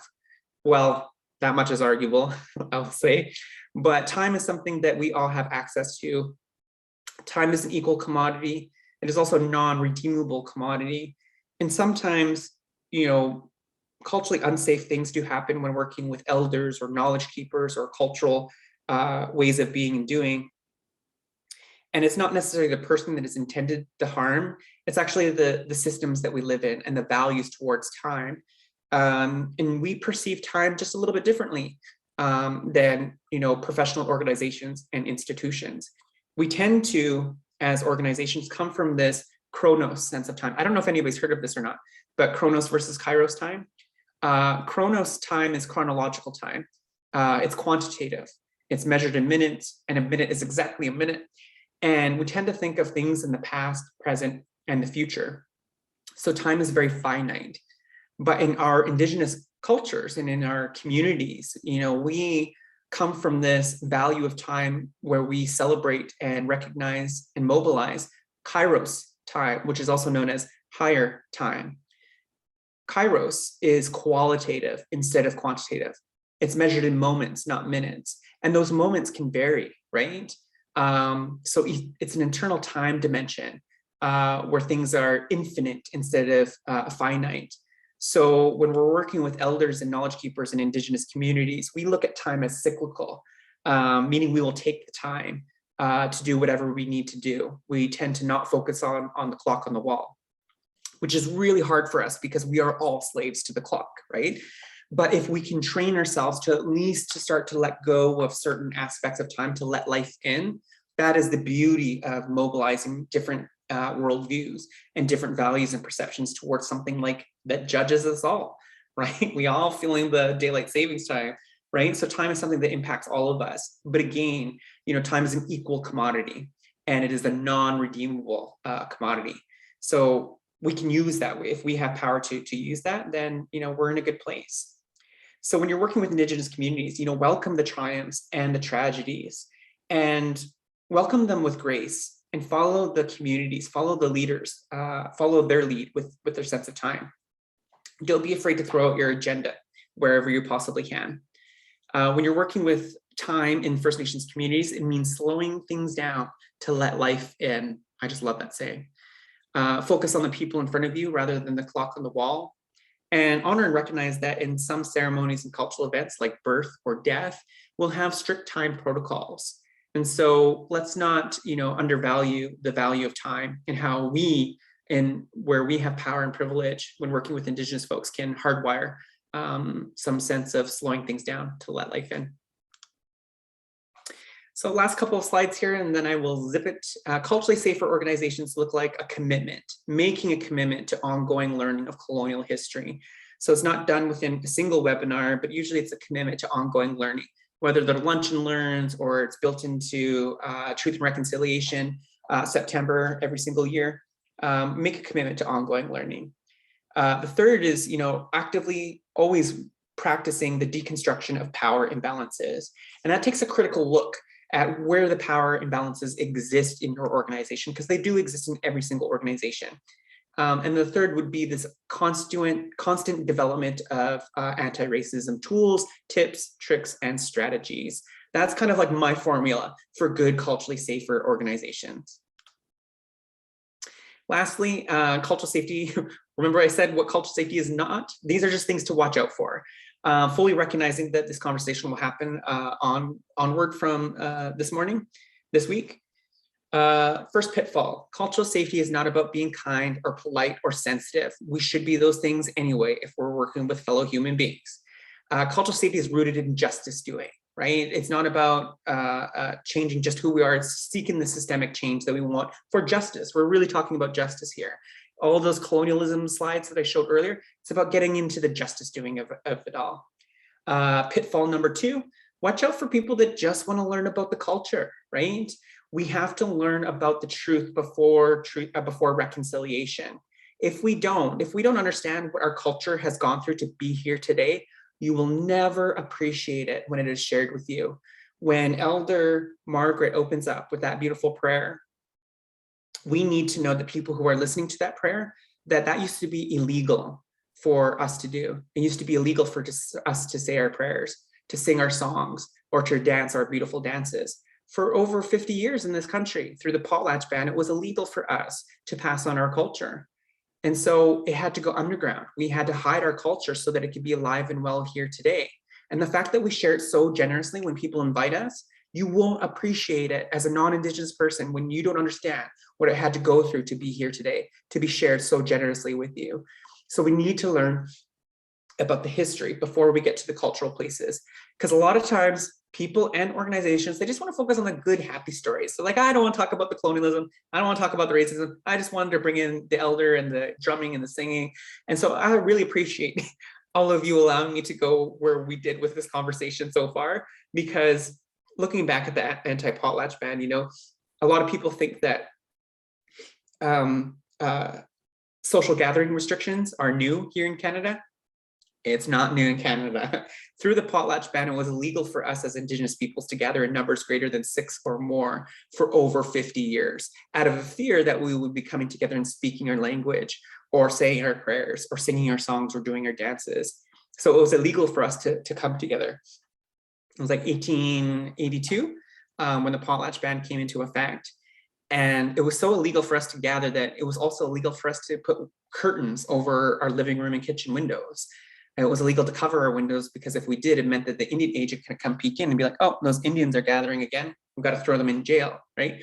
That's oppression. So the fact that that was alive and well today, you know, holding the space of beautiful appreciation. The next time you hear a prayer or a song or any aspect of the beauty, diverse cultures of Indigenous cultures across North America, please know it had to fight to be here today. And that's a testament to our resilience. That's a testament to our grace to be able to share culture so generously today. And it's also a testament to our intergenerational strength. Yeah, we have a lot of traumas as intergenerational traumas as Indigenous folks, but we have a lot of intergenerational strengths too. And culture is one of them. And lastly, the last pitfall is cultural safety is not about being inclusive or diverse. The context for Indigenous cultural safety cannot exist in EDI work, right? And it's not that I'm anti-EDI. EDI is great, it's wonderful, and it has contributed and contributes to wonderful work in the workplace. But the context we can't put cultural safety in the same umbrella. They can coexist. And as organizations, I think that they should coexist. They should have the two coincide. EDI, equity, diversity, and inclusion, and in a separate container, reconciliation and Indigenous cultural safety and humility. The reason for that is to put reconciliation or Indigenous cultural safety into EDI work still scaffolds the norm, which is colonial ideology, right? So we want to give more time and attention to reconciliation because it will call on, for all of us, to decolonize the institution. It will. So that's why the context is a little bit different. Secondly, we have no research or evidence to show that EDI work has surfaced Indigenous issues in this country because of forced erasure and Canadian socialization and lack of context, right? And the third and last one is that, you know, to include somebody is to imply that we're not at home. And we are on our own lands and territories. So you can't include us in our own physical territories. So the context is different. But again, as organizations, because organizations, they're just like people, right? They have their personalities and cultures and values about them. You know, we can walk and chew bubblegum at the same time, and we can have both. It's not one or the other. We can have both. And having both, real good balanced transformation will come when we support one another. And I work in organizations where our go-to group is the equity, diversity, and inclusion work that's happening in that organization. I say we need each other. We're going to be best friends moving forward, because when we're in meetings where my EDI friends are not present, I'm like, we're going to stop this meeting because we need some representation from the EDI committee. And they'll do the same for me. So we act in solidarity and we have each other's backs in the organizations. Because of institutional oppression, EDI work is up against institutional oppression too. So we need each other. But I think that we could create like two arms kind of working forward to address the change. Okay, promise, I swear this is the last slide, I think. Oh my gosh, I feel like I keep lying. I'm like, that's it, no. These are just some tips and tricks that if you are looking to engage in more work moving forward, I used to just leave people there, and with all this awareness and context, and people are like, well, now I'm just mad. Tell me what I can do about this. I'm like, no, you just got to figure it out for yourself. Well, that just made them even more mad. So I put together just a really short list of things that I would do if I were learning about this for the first time. Make a deep commitment to your ongoing learning. You can start a journal, start a reconciliation journal or a cultural safety journal. And over a year, 2 years, 5 years, 10 years, you're going to have a whole wealth of knowledge and information and reflections where you are owning this work moving forward. You can take implicit association testing if you want to cover some, let's say, cultural biases that you may be carrying. If you have some influence over recruitment and retention strategies, start to advocate for recruiting Indigenous staff for your team or your organization. Create ethical frameworks for reconciliation in your organization. Learn about the lands and the nation's territories that you live on. Develop a reflective practice for debriefing, performance reviews, journals again, and to get around the EDI pitfall, develop your own Indigenous focused equity strategies or reconciliation strategies for the organization so that the two can kind of coincide and coexist for the organization. With that, I promise I will bring the content portion to a close and just say, Haichka, thank you for having me to open up this very important, these important conversations this week. On the topic of cultural safety, I will leave you with this quote by Dr. Gabor Mate. He says, safety is not the absence of threat. It is in the presence of connection. So Haichka, thank you, everybody. Thank you so much. I'm happy to answer any questions that you might have. I would also like to, bring up Karina's. I know Karina has been working on a graphic throughout our conversation. I would like to hand the floor over to her as well. If you would like access to these slides, they are available on my website at lenpierreconsulting.com under Introduction to Indigenous Cultural Safety and Humility. If for whatever reason I cannot get around to your question for the remaining time, there's my email, len@lenpierreconsulting.com. And of course, if you would like to grow my growing circle of practice for learning more about these topics, reconciliation, cultural safety, and decolonization, I invite folks to follow me on any one of my social media channels, Facebook, Instagram, or LinkedIn. Haitsepka Siam, thank you all.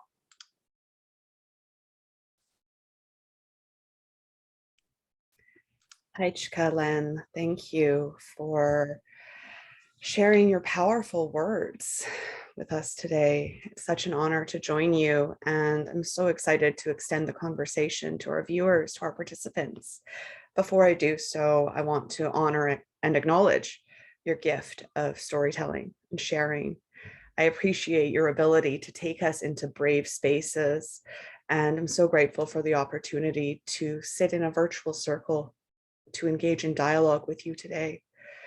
It takes courage and it takes strength to do this work, and to do the work of supporting systemic change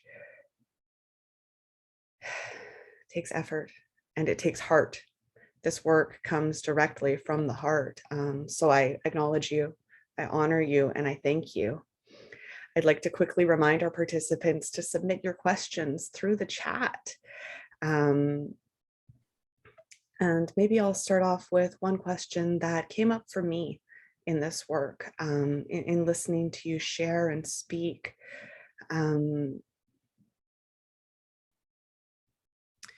For some countries, I guess you had spoken to, as of course you know, there have been over 50 Truth and Reconciliation Commissions across the globe.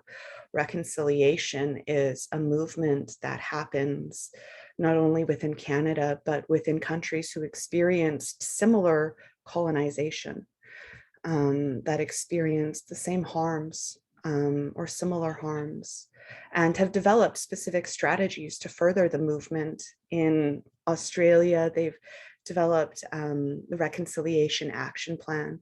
And I guess my question for you is, what can we do to learn from these other countries, the work that they have done, and how do we balance our unique experience with reconciliation, with colonization here in Canada to the global reconciliation movement? Mm-hmm. Yeah, I think that's such a wonderful question and such a wonderful concept that I hope to do it some service. I guess at least I will just offer some humble perspectives on the beauty of solidarity. And that's why I, as an Indigenous person, have retired the Aboriginal term from my vocabulary to act in unity and solidarity with Indigenous countries and communities across the planet, and to have our rights recognized within the United Nations Declaration on the Rights of Indigenous Peoples. I think that what we can learn from Indigenous peoples who are also engaged in truth and reconciliation commissions is what would be amazing to have a global summit of folks who are leading this work to really sit in circle. That's where my mind wants to go right away, is let's come together in a global circle and talk about lessons learned. Because I think that this is what my perspective anyway, is that this is emerging work. It's transformative work. We are paving the way, so to speak, for future generations, just like how elders have paved the way for us to be here today. I think that there is a lot of power in circle when we come together as leaders, as change makers, and to offer lessons, and that's one of the things I'm most transparent about in my professional practices, sharing with you lessons I've learned along this journey so far. I would love to see a global summit come together of people engaged in truth and reconciliation commissions and do a roundtable, as we would, right? Saying, what lessons we've learned as countries or people from the time of implementing those commissions. And from that being like, through storytelling, right? Through storytelling, we're able to grab elements that are relevant to us and reciprocal to us. And we can take this back to our home and start to share that across cultures, share that across provinces, share that across systems that need to decolonize at the same time. Because there's so much great work that's happening, it's always hard to be on top of where everybody's at and where everybody's kind of coming from. So I would just love to see everybody kind of come together in circle and share some of those promising practices and lessons learned so that we can take them back. Because if you look back to, how we traded in any Indigenous nation across North America, Turtle Island, we had extensive trade routes of technology and foods and other values. I always say knowledge is the new trade today. So I love spending time with relatives from across Turtle Island who are in a different province, in a different country, and sharing what we've learned here in the colonial province of British Columbia is what I say. And I'm like, I used to be able to trade something, that 2,000 years ago, and it would find its way into a different part of Turtle Island. But today I look at knowledge as the new trade. Thank you, Len. That was beautiful. And I think that a global summit on reconciliation would be an incredible opportunity to gather practitioners and to really delve into creating space and voice for this work. And I would love to take that conversation offline. So let's connect again about that.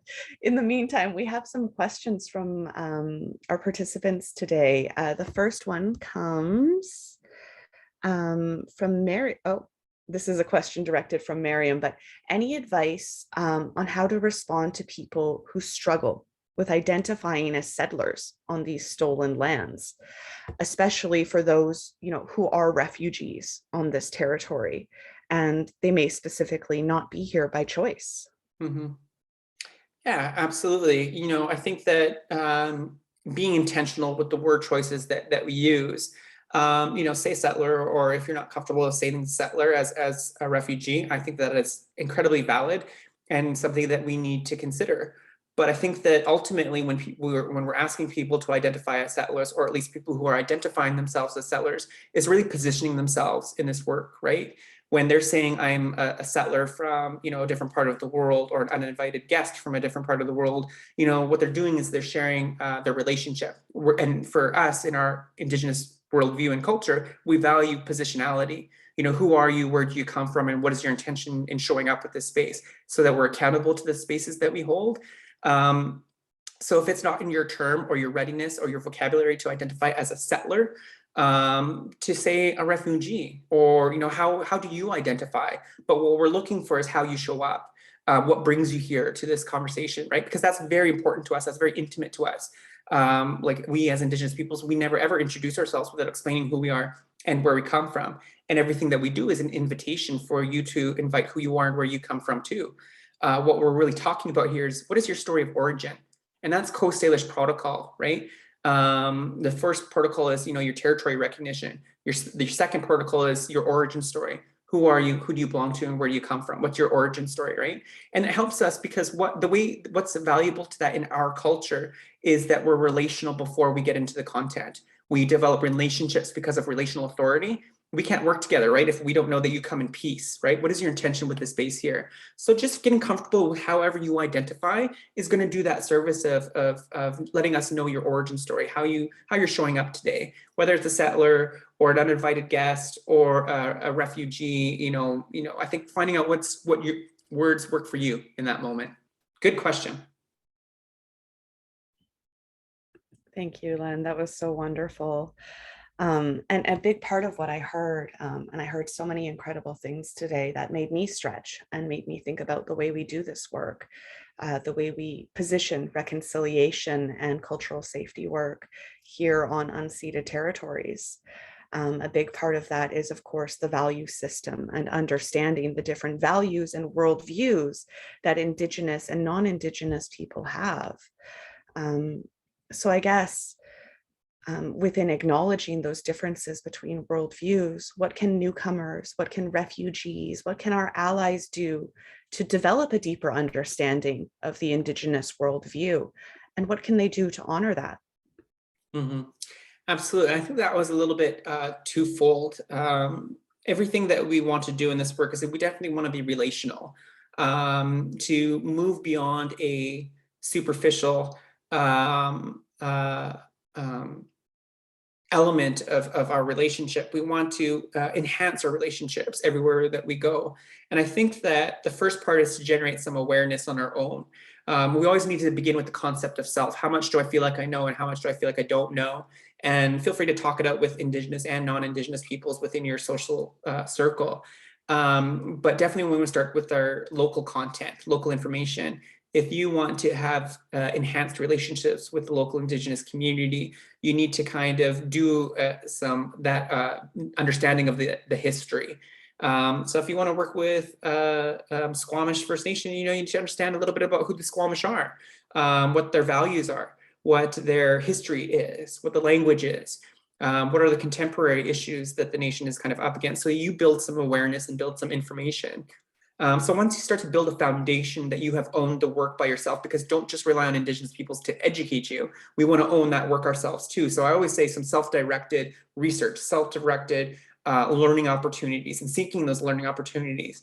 And in the last 2 years, I've learned that these opportunities are growing. They're abundant, right? My inbox is inundated with people who say like, did you know this was happening? Did you know this was happening? Once upon a time, I used to know when everything was happening. Now it's like, there's too much going on. I'm like, okay, there's a conference happening at UVic. Now there's a conference happening at Vancouver Coastal Health. Then there's a conference at the Vancouver Friendship Center. It's all virtual, right? Because the global pandemic has moved everything into online and a lot more accessible. So I think that's been a great service for us. So now is a wonderful time to engage in learning in these kinds of opportunities. Once we've done the foundational work and the groundwork for that, then we can start to actively seek some of those relationships. We want people to have a presence with us, right? So get into the community. And when I say get into the community, I don't mean like just go start knocking on doors at Squamish First Nation. But I mean, there are a lot of great public events that we want people to be at. February 14th, every February 14th. Do you know what's happening? The Missing and Murdered Indigenous Women's Memorial March that happens on the downtown east side, right? Again, cultural safety and reconciliation, not just something it's something you evoke into the world around you. And sometimes we don't need you to read another article, but stand beside us, stand with us, march with us, right? If you see an oil pipeline protest or march, come stand with us. Your physical presence, shows that you have our back. And that's good allyship, right? What makes a good ally? Well, to me, a good ally is when you have somebody's back, right? It's like, I have your back. Okay, I see what you're doing. It's a good cause. I'm going to have your back, right? So building that presence, because in that presence, you're going to start to build up an experience. And when you build up your experiences with that's Indigenous specific, you're going to start to develop your own wisdom. Wisdom comes from experience, right? And we're going to want you to acquire as many experiences as you can. to understand Indigenous worldviews, right? That's how you're really going to teach it, because when you're immersed in it, it's your reality. It's your lens that you see the world in. But through relationships, presence, and beingness, being with us, right? You're going to start to get a sense of it, because you're going to get experiences that educate your heart over your mind. You're going to have emotions. You're going to sense the spirituality. You're going to eat Indigenous food, right? And hear Indigenous stories, and start to influence your development of being able to see and know what an Indigenous worldview really is.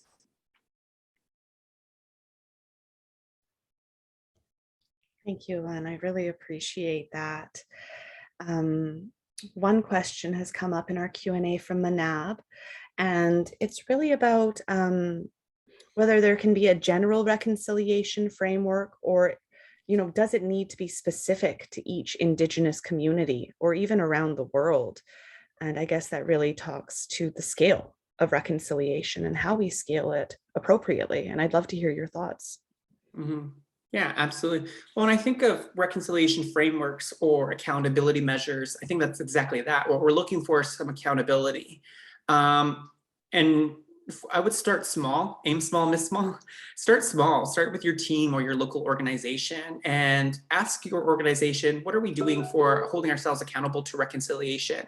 Maybe we should start here, right? To start with what we can do, because there's all these globally things that are happening that need to happen. But the change happens with what we do when we show up to the good work that we do, right? And all the learning, we want it to be very specific to the local land-based nations and Indigenous communities that we have partnerships, collaborations, and relationships with anyway. So I always say start small and then work your way out.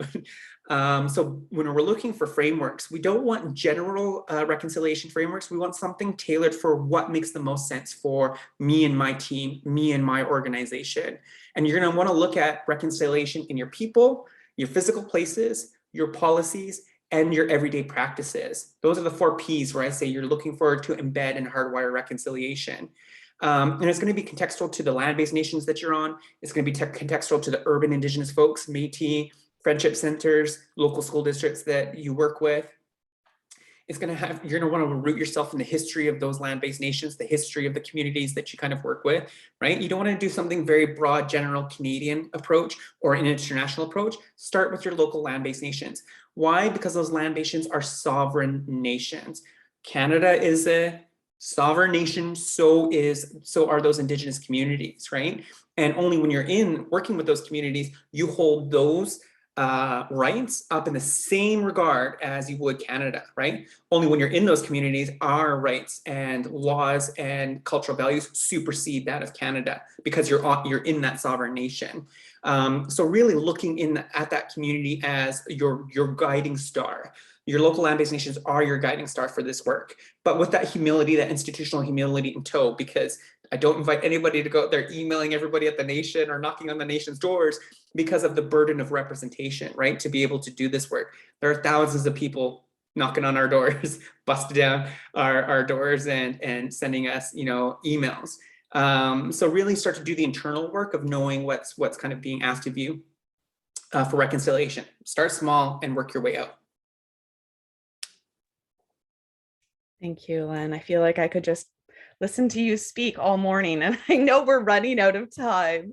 But I do want to just bring up something Candace had added to the chat, and the experience of being asked where you're really from as a microaggression, and acknowledge that in contrast to our Indigenous ways of knowing and being. And I can say personally, I completely agree with you. The way we enter spaces is very much so relational. We get to know each other through first our community connections. Usually when meeting an Indigenous person, you'll hear, who are your mom and dad? Mm-hmm. Who are your grandparents? And so I just wanted to bring that to the forefront and thank Candace for acknowledging that. And Len, see if you have anything you'd like to add to that.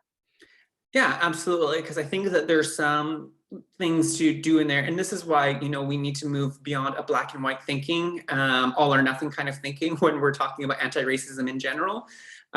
Because in our cultural safety and in our Indigenous worldview, where everything is relational. And so we often come right out as long as if we see, another Indigenous person in the space or heard that somebody is there, it's like, who are you and where do you come from? Which is totally appropriate and expected. Who do you belong to, right? I remember I was in Haida Gwaii and it was a beautiful elderly woman who came right out to me because she knew I wasn't from there because this is a very small community. She's like, who do you belong to? And I was like, Katesy people. She's like, those are beautiful people. It's like, oh my gosh, I was like, applying that I wasn't at home, right? But even though I knew I was, and I wanted to exercise that. But, in a anti-racism sense, we don't necessarily want to ask everybody who they are, right? Because usually and typically in a colonial worldview, it's implying that that person is not at home in their own country, right? Because of skin tone, cultural appearance, or color, right? It's like, where do you come from? Meaning that and we have, there's YouTube videos on this because I, watch that during my spare time, is, camera crews that will go out onto the streets of, downtown Toronto, ask people of color and ask white people, where do they come from? And white people always say Canada. And, and so when this is the implication in this power imbalance of like asking who you are is implying that you're not from there, right? Which is the othering of people, right? And we want to I don't encourage people to ask kind of where you're from. We do it and we get by in our Indigenous community. So that's what I would like to think out of it. I wouldn't necessarily, and I haven't in my personal experience been asked if I was where I come from by non-Indigenous folks. And nor do I kind of ask because we will introduce ourselves in our good way, right? We'll introduce ourselves in our good way. And I'm like, okay, I can be patient and ask. But that's how I would frame that and look at that. Thank you for sharing your knowledge and your wisdom on that. And again, a massive thank you, Len, for all of the work that you do to support decolonization and reconciliation.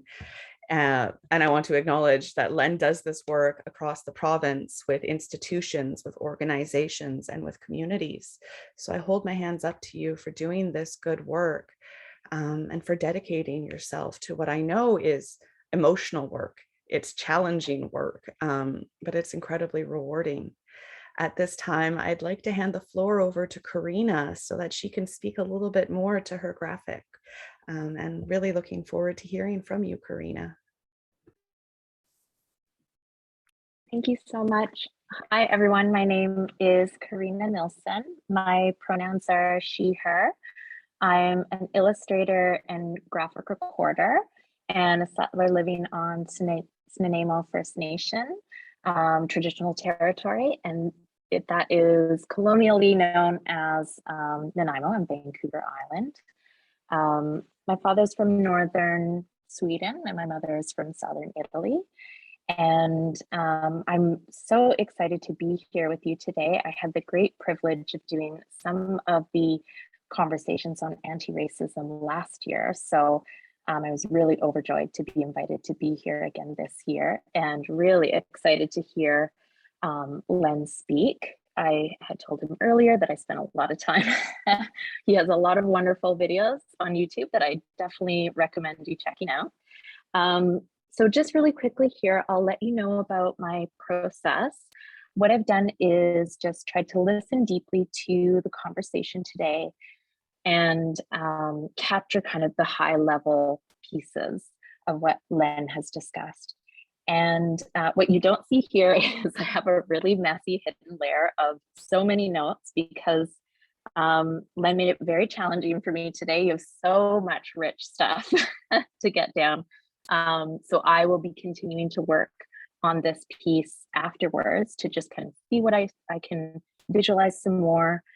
One piece here that I want to continue to work on is this visual of the people talking together. And I thought, oh, it'd be great to have them having some food together and just kind of visualize this point about slowing down, taking time, that relationship building, that this is really a long-term commitment. It's not just a, one day you make that decision. This is deep work. And so it's going to take time.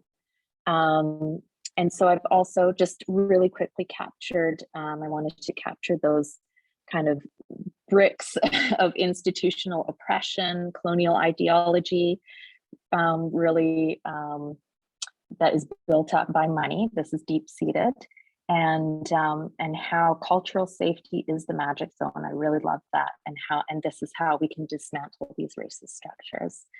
So I invite any points that have really resonated with you, please feel free to put those into the chat, because I do consider this to be a co-creation together. So I'd love to hear from anyone. And I think that's it from me. I'm happy to answer any questions. And again, just really honored to be in this space with you all. Thank you.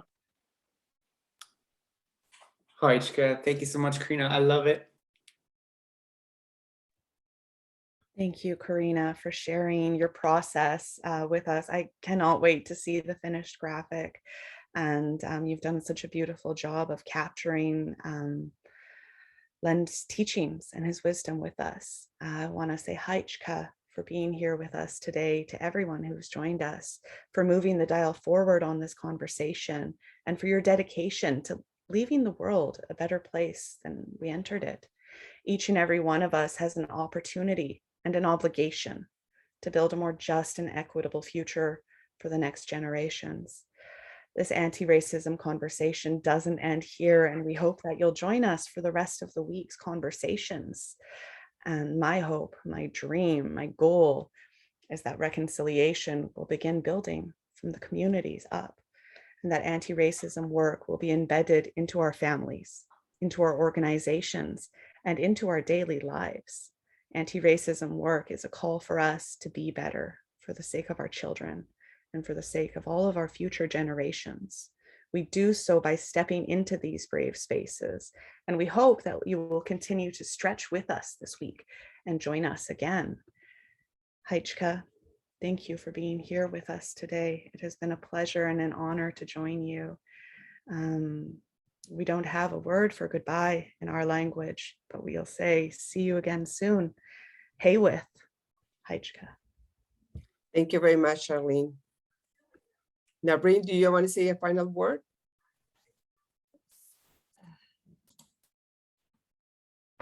I'm going to extend the Hachka as well to Charlene. You've closed the space in that ongoing sense, which I welcome. I think it's representative to the continuing dialogues, and I can see why not having a word for goodbye exists within the culture that you come from.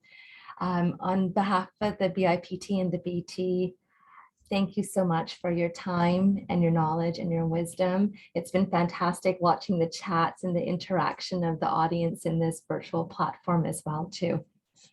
Looking forward to seeing everybody tomorrow. Thank you.